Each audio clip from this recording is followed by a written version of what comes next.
Bon, alors bienvenue à toutes et à tous. Pour celles et ceux qui ne nous connaissent pas, moi je suis Laetitia du Café de l'e-commerce que j'ai cofondé avec Adrien il y a maintenant 7 ans. Le Café de l'e-commerce traite de l'actualité internationale mais aussi nationale, de l'actualité e-commerce, tech, retail. Bon, c'est tout à propos avec ce fabuleux salon ici aujourd'hui porte de Versailles. On a monté ça il y a 7 ans et aujourd'hui on est fiers parce que le Café de l'e-commerce est le premier média en France sur l'e-commerce et le retail. Pour la NRF, on a un dispositif très particulier, c'est pour ça qu'on vous invite à vous installer. Pendant 3 jours, on a des keynotes chaque heure qu'on va avoir. Donc on en avait une à 11h, il est midi, c'est ça Laetitia ? Il est midi. Et on va voir la suite. Vous avez le programme ici sur l'Ardoise. On voulait le faire un petit peu sur le ton d'un vrai café, d'une vraie brasserie parisienne. Alors on va commencer. Jess, j'ai mal à la tête. J'ai mal au cœur ? J'ai mal partout. T'as quelque chose pour moi ? Appelez-moi le contrôleur. C'est la réclame ? C'est l'instant réclame.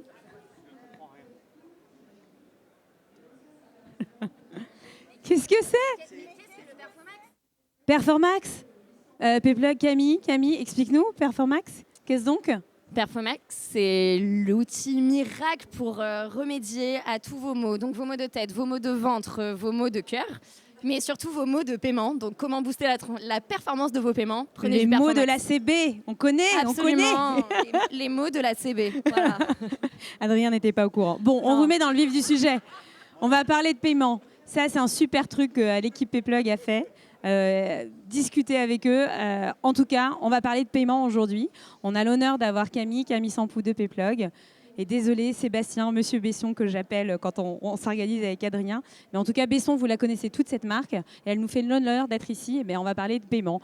Honneur aux dames. Et quelle grande dame. On a Camille qui fait des trucs de ouf chez Pplug. Camille, raconte-nous tout. Bonjour à toutes et à tous. Merci pour l'invitation. Adorable. Merci pour cet accueil, merci pour l'invitation Laetitia et Adrien, merci Sébastien d'avoir accepté encore une fois un pari fou dans lequel je t'embarque. Je m'appelle Camille Sampou, je suis directrice commerciale chez Pplug depuis 3 ans et depuis 72 heures je suis Chief Sales Officer, donc je m'occupe... Bravo, on va célébrer ça tous ensemble. On aura l'occasion de revenir sur des cas d'usage très concrets. En quelques mots, Pplug, c'est la solution de paiement pour accompagner des retailers français et européens dans leurs encaissements par carte, en ligne et en magasin. Merci. Sébastien ? Bonjour à toutes et à tous. Tu dois aussi annoncer une promotion ou quelque chose. Il faut une annonce, Alors, un mariage ou un truc. Mon DG est par là. Voilà. Je suis avec lui pour la promotion. Donc moi je suis Sébastien Bonnet, je suis le directeur des systèmes d'information de Besson. Donc Besson, chausseurs, multimarque. 200 magasins sur 3 territoires. France, Belgique et Espagne.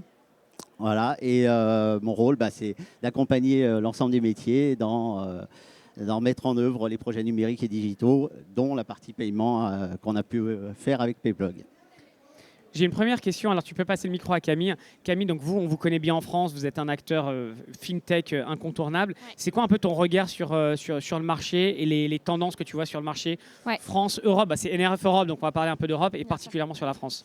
Ouais, alors... Pour avoir la chance de pouvoir faire la comparaison entre une NRF américaine qui a lieu à New York et une NRF Europe qui, cette année, a lieu à Paris, on est sur 2 marchés qui sont très différents. Je pense que c'est intéressant de contextualiser le marché français et le marché européen, qui aujourd'hui, qui plus est, dans le secteur mode et accessoires. On est vraiment sur des nouveaux compétiteurs qui arrivent des territoires asiatiques. Donc, mon regard, c'est que les retailers, aujourd'hui, sont dans une phase de recherche de comment se démarquer face à des nouveaux acteurs qui sont e-commerce, qui sont aussi digitaux, qui s'installent sous forme de pop-up store, de magasins éphémères, et que la tendance est au renouvellement. Renouvellement ne veut pas dire tout casser, tout changer, tout rebrander, mais comment est-ce que je fais pour vivre, pour survivre ? C'est pas du tout péjoratif ce que je suis en train de dire, mais comment est-ce que je fais pour proposer des nouveaux parcours d'achat ?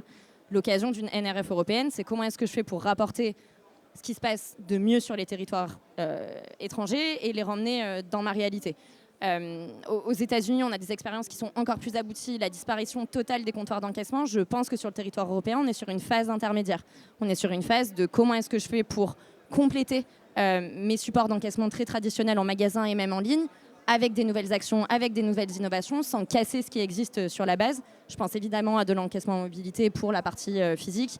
Je pense à des nouveaux moyens de paiement pour la partie e-commerce. Donc on est plutôt vraiment sur une phase de transition pour se démarquer et pour réussir à toujours étoffer sa gamme et venir au mieux servir ses clients. Sébastien, tu représentes l'enseigne Besson. Pourquoi est-ce que c'est important pour toi de venir ici sur un salon comme NRF? Alors venir sur ce salon, c'est déjà voir un peu la tendance du métier, du commerce, comment les acteurs se positionnent en termes de stratégie pour voir un peu les tendances et les projections qui sont faites par les autres et d'essayer de trouver l'alignement finalement avec la stratégie de Besson et de voir les opportunités sur lesquelles on pourrait travailler et avancer. Sébastien, chez Besson, il y a du paiement en ligne, il y a du paiement toujours physique. Moi, j'ai surtout l'image de Besson physique, mais vous avez une grande activité aussi en ligne. C'est quoi les grands défis auxquels vous avez dû faire face pour réussir cette expérience omnicanal parfaite? Voilà, effectivement, toute la partie omnicanal est bien présente sur l'ensemble de la chaîne. Donc effectivement, on part d'un métier où on est très présent en magasin. On a ouvert l'activité e-commerce il y a quelques années et il y a eu beaucoup d'enjeux sur toute cette partie omnicanalité afin que le client puisse être servi, puisse avoir le bon produit au bon moment quand il le désire, quel que soit le canal avec lequel il nous a sollicité. Donc pour faire ça, on a été accompagné de plusieurs acteurs qui nous ont permis de développer finalement notre offre.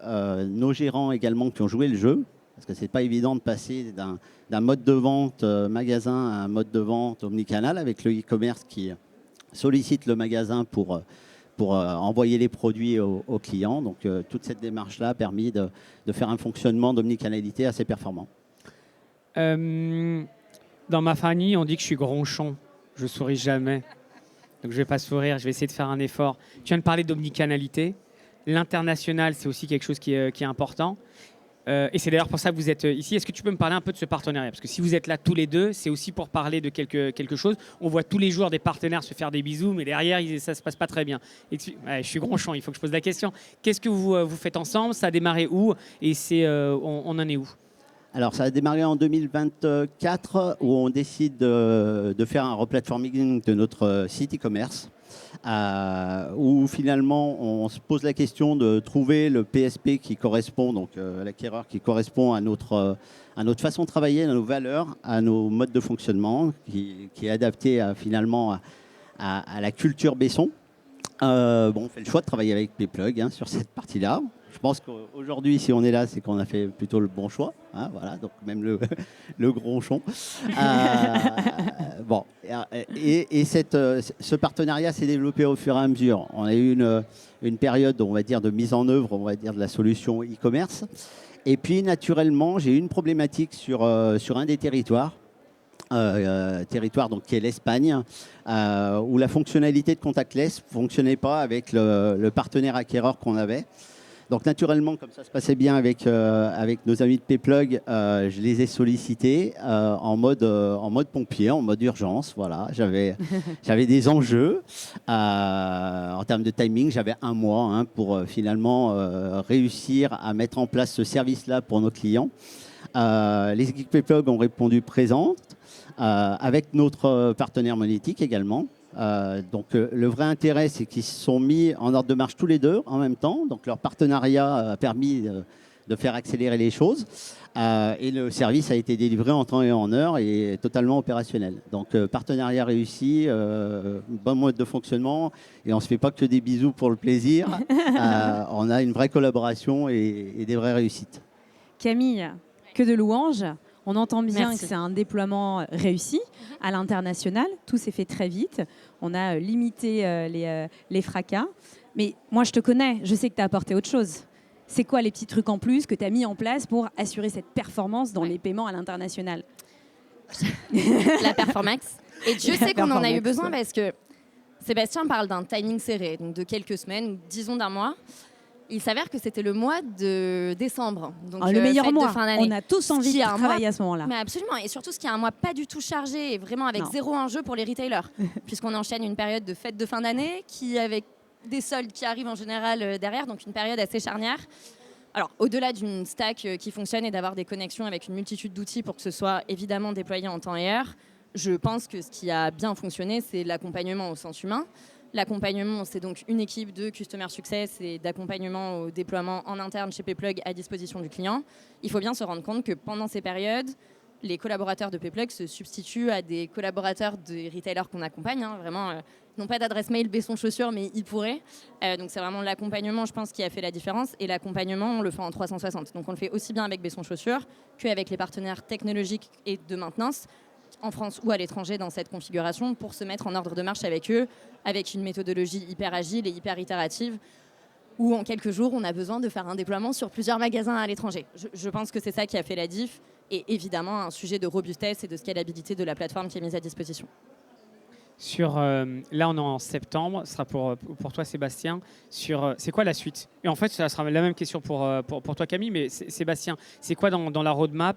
Donc, tu m'as parlé d'international. Ça y est, vous avez lancé l'international 2026 ou fin 2025 et 2026. C'est quoi les projets? Et je serais curieux, et c'était pas prévu, qu'est-ce qu'il y a dans la roadmap? Dévoile-nous des petits trucs de 2026. Donc les projets, le projet de demain déjà, on a une nouvelle mouture de notre site e-commerce France qui part en production, donc avec toute la partie Payplug intégrée. En roadmap proche, on a l'ouverture du e-commerce sur le territoire de la Belgique et de l'Espagne. Donc une roadmap sur novembre, décembre. D'ici la fin de l'année, on ouvre finalement les 2 activités e-commerce sur ces 2 territoires. Après, en termes de projets, on a plus des projets autour de tout ce qui est mobilité. Donc, on a parlé de l'encaissement en mobilité, mais également tous les services qu'on peut mettre en mobilité, à la fois pour servir nos gérants, mais également accompagner le parcours d'achat, l'expérience client. Donc, on a tout un volet autour de la mobilité en magasin. Et après, des projets très, très concrets, opérationnels chez nous qui sont l'optimisation du pilotage de nos stocks. L'objectif étant de positionner le bon produit au bon endroit pour le client. Ne le dis pas trop fort. Hein. Ici, il y en a pas mal là, des acteurs. Là. Ils vont tous te sauter dessus. La consultation est déjà partie. Donc, d'accord. C'est pour ça que j'en parle. Là, ils vont venir faire leur lobbyiste. On est plutôt sur Vous la avez fin. bien reçu notre offre? Comment ça se passe? C'est quand la soutenance? Exactement. Mais on les a déjà. Bon courage. Oh, super. Camille, de votre côté, chez Payplug, il se passe plein de choses. Moi, je crois comprendre que là, déjà sur le stand, on est déjà dans le futur, là. Vous êtes devenu marketplace? Qu'est-ce qui se passe? Pas encore. Ouais, alors à l'occasion du salon, on a voulu répliquer ce qu'on a eu l'occasion de voir justement sur des territoires étrangers. Donc, on a créé une boutique éphémère pour le salon avec des partenaires marques que je remercie encore une fois. Tu peux les citer, hein? Ouais, alors je vais essayer d'oublier personne. Cécile, qui est une des marques du groupe Eram, ferme tes oreilles, pardon. Sébastien. Nous avons Flotte, nous avons Label Book, nous avons Papier Tigre, nous avons Bouchara, nous avons Arena et nous avons Marcel Poster et Inbag, bien sûr, les petites bananes. Excusez-moi, on va y aller. Donc évidemment, on a créé une boutique éphémère, alors qui est l'occasion pour présenter à tous les retailers les parcours d'encaissement. Le parcours d'encaissement, c'est pas juste le moment de présenter sa carte sur un TPE. C'est comment est-ce que je fais pour un retailer pour avoir tous mes outils de connectés. Donc, littéralement, comment est-ce que mon employé peut ne pas retaper le montant une fois qu'il a scanné les produits? Comment je peux faire ma réconciliation comptable de manière automatisée? Ça, c'est ce qui se passe pendant le salon. Pour parler un petit peu de demain, et je pense que ça fait assez bien le lien, aujourd'hui, on a une 60aine de connecteurs avec des logiciels de caisse. C'est quelque chose qu'on amplifie, et notamment avec des solutions de gestion de stock, parce qu'en fait, les OMS deviennent aussi des WMS. Les entrepôts traditionnels sont aussi déportés dans les stocks des magasins. Donc, il y a une vraie transformation de ce métier. Et pour nous, un enjeu de connexion technique avec tous ces nouveaux outils. On va intégrer le multidevise d'ici la fin d'année. Jusqu'à présent, donc, nous, on se positionne plutôt sur la France, plutôt sur un territoire européen. Mais on parle d'internationalisation, donc ça vient compléter notre offre. Et toujours une complétion des moyens de paiement qu'on met à disposition des clients.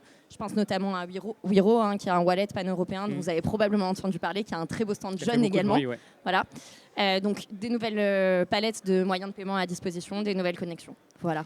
Alors, on arrive à la fin, mais il reste encore quelques petites surprises. D'abord, est-ce qu'il y a des questions du public? On a peut-être le temps de prendre une question. T'as une question? Wow. Non? Il joue? Pas de question. Jules, une question? Je reconnais les copains. Non, pas de question? Adrien, une question? Alors, attends, moi j'ai une question peut-être, mais très court, parce qu'après il y a une autre chose. On n'a pas parlé d'IA. Est-ce que vous faites des choses... Wow. Ouais, alors... je sais pas si c'est bravo. Ou alors ils sont à la ramasse. On va voir. J'en sais rien. Sébastien, déjà, est-ce que l'IA, vous le regardez? Est-ce qu'il y a des choses qui sont mises en place, soit pour les collaborateurs ou soit pour les consommateurs? Alors, on le regarde. Aujourd'hui, on l'adresse plutôt par des solutions. Donc, quand je parle de pilotage des stocks et de l'optimisation des stocks au bon endroit au bon moment, il y a effectivement de l'IA qui est derrière cet outil-là, notamment sur des prévisions de vente, des prévisions de transfert de stock, de réassort de marchandises et d'implantation.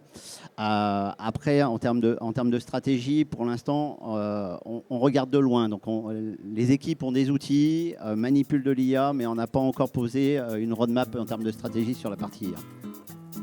T'as pas lancé de RFP là, encore? Non. Sur le sujet.